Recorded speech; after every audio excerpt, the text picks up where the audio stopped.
China Asia का सबसे ताकतवर देश है। दूसरे नंबर पर भारत आता है। ऐसा क्यों? ऐसा ट्रेड की वजह से। पूरी दुनिया जानती है कि चाइना जो है, जो सामान बनाता है अपने देश में, वो पूरी दुनिया में बेच रहा है, जिसकी वजह से फाइनेंशियली वो बहुत ताकतवर हो गया है। और इसी वजह से जो है चाइना इकोनॉमिक पावर के तौर पर उभर रहा है।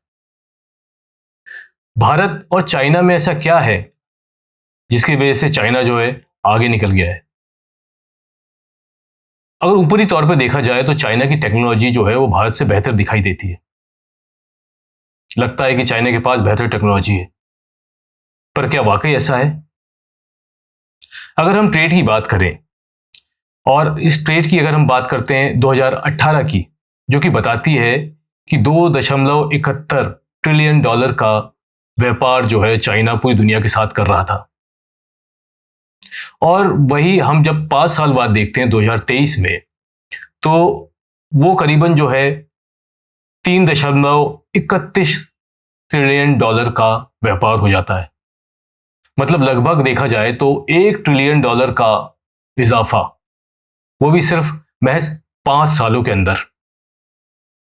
और अगर इसी तरीके से चाइना चलता रहा, जिस तरीके से उसका व्यापार चल रहा है, व्यापार बढ़ रहा है, तो 2028 में ये लगभग 4.11 ट्रिलियन डॉलर का हो जाएगा। अब यहीं पर जो है थोड़ा चिंता और चिंतन की जरूरत है। अभी जो भारत का जो इकोनॉमी है वो करीबन 4 ट्रिलियन डॉलर की है।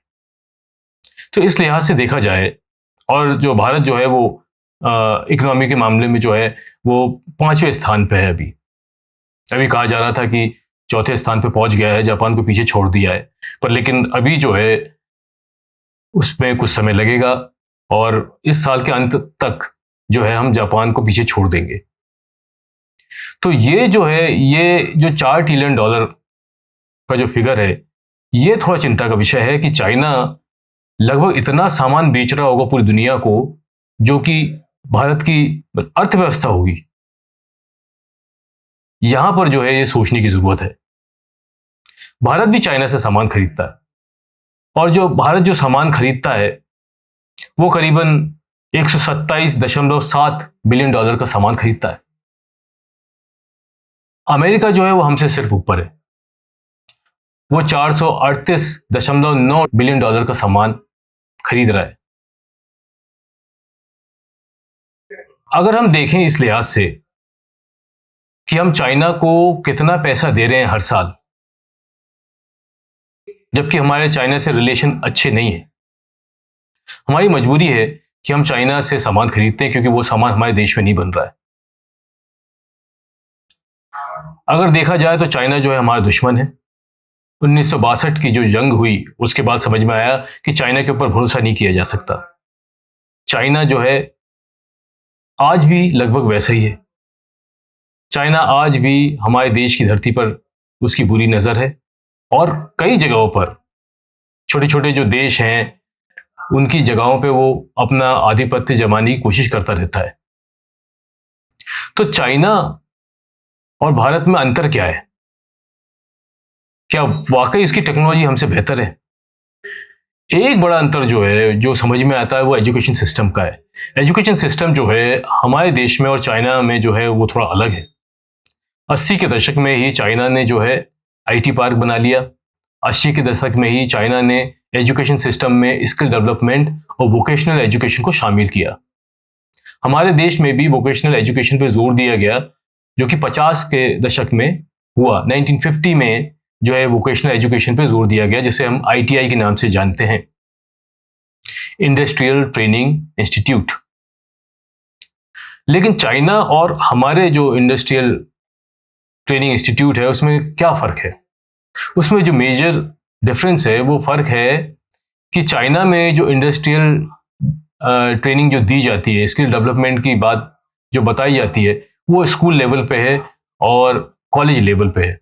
अगर हम अपने यहाँ देखें तो ऐसा हमको देखने को नहीं मिलता।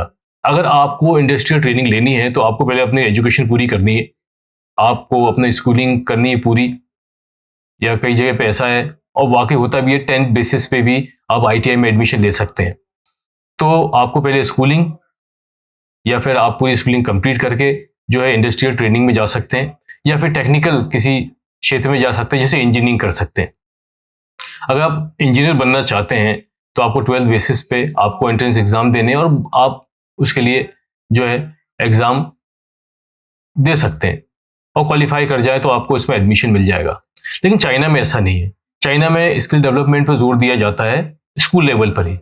तो अगर आप उनके स्कूलों को देखेंगे, चाइना के स्कूलों को अगर आप देखते हैं, तो चाइना के स्कूलों में जो है टेक्निकल जो टीचिंग है वो दी जा रही है स्किल डेवलपमेंट से रिलेटेड। जैसे कि कोई स्टूडेंट है, उसे खाना बनाना बहुत अच्छा लगता है, या कोई स्टूडेंट है जिसे इच्छा है कि वो मोबाइल फोन बनाए आगे चल के जब वो बड़ा हो जाए, और उसकी एज जो है अभी सिर्फ 10 साल है, तो उसको स्कूल लेवल पर ही वो चीज़ें सिखाई जा रही है।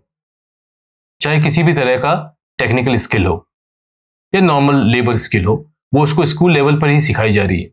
उसके बाद जब वोकेशनल एजुकेशन की बारी आती है तो वो भी स्कूलों में है और कॉलेजेस में है।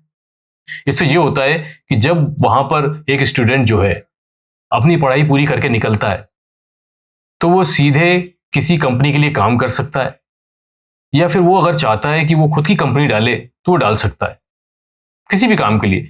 जैसे अगर हम यहां पर चाहें कि हम एक ड्रोन बनाने की फैक्ट्री डालें, क्योंकि आज के दौर पे जो है अभी जो हालिया में जो ऑपरेशन सिंदूर हुआ उसमें ड्रोन की बहुत चर्चा हुई है।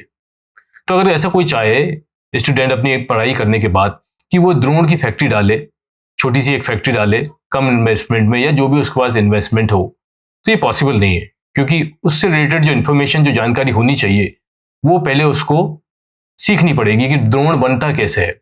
पर वहीं चाइना में देखा जाए तो वो स्कूल लेवल पर ही पढ़ाया जा रहा है, और ये आज से नहीं हो रहा, 80 के दशक से हो रहा है। जब 1990 में जब चाइना ने प्रोडक्शन चालू किया और पूरी दुनिया भर में जो है अपना सामान, अपना सस्ता सामान बेचना चालू किया, तभी से वहां पर जो है, वहां पर बहुत छोटे स्केल पे जो बिजनेस चालू हुए वो ऐसे ही चालू हुए। लोगों ने अपनी एजुकेशन पूरी की और उन्होंने छोटी छोटी फैक्ट्रियां डाली। ये चाइना में हुआ, हमारे यहाँ ये आज भी नहीं हो पाया है। तो ये इसकी सबसे प्रमुख वजह है कि वहां पर जो प्रोडक्शन लेवल है वो इतने बड़े पैमाने पे हो रहा है, क्योंकि वहां पर जो वो प्रोडक्ट बना रहे हैं उसकी जो एजुकेशन जो है, उसको जो सिखाया गया है वो स्कूल और कॉलेज लेवल पे ही सिखा दिया गया है। उसके लिए अलग से कोई इंस्टीट्यूट नहीं है, या है भी तो पहले से ही जो है बेस इतना क्लियर हो जाता है कि वो इंस्टीट्यूट जो है वो फाइनल टचिंग एक तरीके से देते हैं किसी भी यंगस्टर को कि कैसे वो अपना काम चालू कर सकता है, जो भारत में नहीं है। तो इस लिहाज से ये देखा जा सकता है या समझा जा सकता है कि टेक्नोलॉजी के मामले में जो है भारत पीछे रह गया।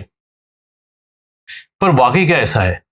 अगर हम वॉर टेक्नोलॉजी की बात करते हैं तो वॉर टेक्नोलॉजी बहुत एडवांस्ड होती है, और सबके बस की बात नहीं कि ब्रह्मोस जैसी मिसाइल बना सके। ब्रह्मोस एक क्रूज मिसाइल है जो कि हमने रशिया के साथ मिलकर बनाई है, और आप इस बात से अंदाजा लगा सकते हैं कि कितना मुश्किल होगा उसको बनाना कि ये मिसाइल अमेरिका के पास भी नहीं है। तो फिर चाइना से हमारी टेक्नोलॉजी कम कैसे हो सकती है? चाइना की टेक्नोलॉजी कुछ मामलों में है।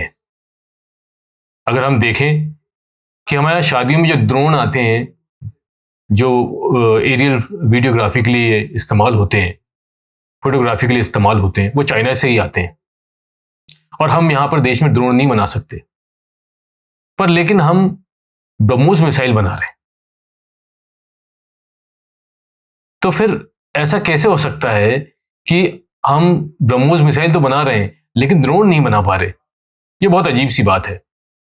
जो आरसी प्लेन्स हेलीकॉप्टर्स हैं, रिमोट कंट्रोल वाले आरसी प्लेन्स हेलीकॉप्टर्स हैं, वो सालों से हमारे देश में जो है बनाए जा रहे हैं। हो सकता है कि उनके जो स्पेयर पार्ट्स हैं वो चाइना से आते हों, पर कई दशकों से जो है फ्लाइंग क्लब्स हैं, ये छोटे आरसी प्लेन्स के, वो बनाए जा रहे हैं, और अभी तक हम ड्रोन नहीं बना पाए। हम टेक्नोलॉजी में कहीं से कहीं कम नहीं है। क्यों कम नहीं है?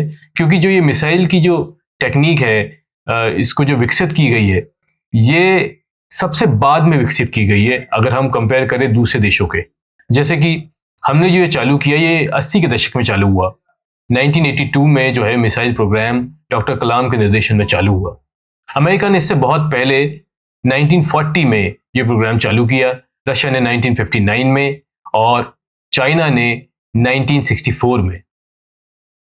और अगर आज हम देखें कि उस मिसाइल प्रोग्राम में हम कहां खड़े हुए हैं, तो हम सबसे शीर्ष पे खड़े हुए, हमारे साथ रशिया है। हम सबसे आगे खड़े हुए ब्रह्मोस मिसाइल के साथ में। हमने सबसे लेट चालू किया और सबसे आगे हम खड़े हुए हैं आज। तो ये साफ साफ बताता है कि हम टेक्नोलॉजी में कहीं भी पीछे नहीं है। कहीं ना कहीं पीछे किसी और जगह पे हम, पर लेकिन टेक्नोलॉजी में हम पीछे नहीं है। ये सोचने की जरूरत है कि कहां पर हम पीछे रह गए हैं। ऐसे स्पेस टेक्नोलॉजी में भी हमने बहुत बाद में शुरुआत की और शीर्ष के देशों में हमारा नाम आता है। हमें ये बहुत ध्यान से जानने की और समझने की जरूरत है कि चाइना जो है हमारा दुश्मन देश है, और चाइना ने जो 1962 में किया वो बाद में भी कर सकता है, आज भी कर सकता है। और एक तरीके से चाइना जो है कोशिश कर रहा है भारत को घेरने की। हाल ही के दिनों में मालदीव के साथ हमारे रिश्ते खराब हुए, चाइना का वहां कुछ इन्वेस्टमेंट हो रहा है। भूटान में भी चाइना का इन्वेस्टमेंट हो रहा है। तख्ता पलट हो गया बांग्लादेश में, उसके बाद से जो वहां पर अभी जो सरकार बनाने की जो कवायद हुई है, उसमें झुकाव जो है पाकिस्तान की तरफ देखा जा रहा है, और चाइना कुछ इन्वेस्टमेंट बांग्लादेश में भी कर रहा है। इस तरफ पाकिस्तान है जो हमेशा से दुश्मन है हमारा। अफगानिस्तान है, अफगानिस्तान में तख्ता पलट होने के बाद से वहां पर जो है चाइना का इंटरेस्ट बढ़ा है। कोई सरकार ना होने की वजह से हम वहां पर सीधे तौर से बात नहीं कर पा रहे। अफगानिस्तान के साथ हमारे बहुत ही अच्छे रिलेशन रहे हैं, लेकिन क्योंकि कोई सरकार नहीं है इसलिए हम वहां पर उनसे बात नहीं कर सकते। पर लेकिन चाइना जो है इन सब चीजों को दरकिनार करते हुए वहां पर अफगानिस्तान में भी अपनी पैठ जमाने की कोशिश कर रहा है। श्रीलंका में पहले से ही उसने बहुत ज्यादा पैसे लगा रखे हैं, लोन दे रखा है। हर कोई जो है आज की डेट में, आज के समय में चाइना के साथ खड़ा हुआ नजर आता है। अगर हम नक्शे में देखें तो चाइना ने लगभग हमें चारों तरफ से घेर के रखा हुआ है। ऐसे में हम टेक्नोलॉजी के मामले में पीछे ना होते हुए भी आज चाइना से पीछे दिख रहे हैं। जरूरत है शिक्षा में सुधार की और कई सुधारों की। और खबरों के लिए देखते रहिए। मैं राकेश ठाकुर, मुखोटा एक्सपोज से।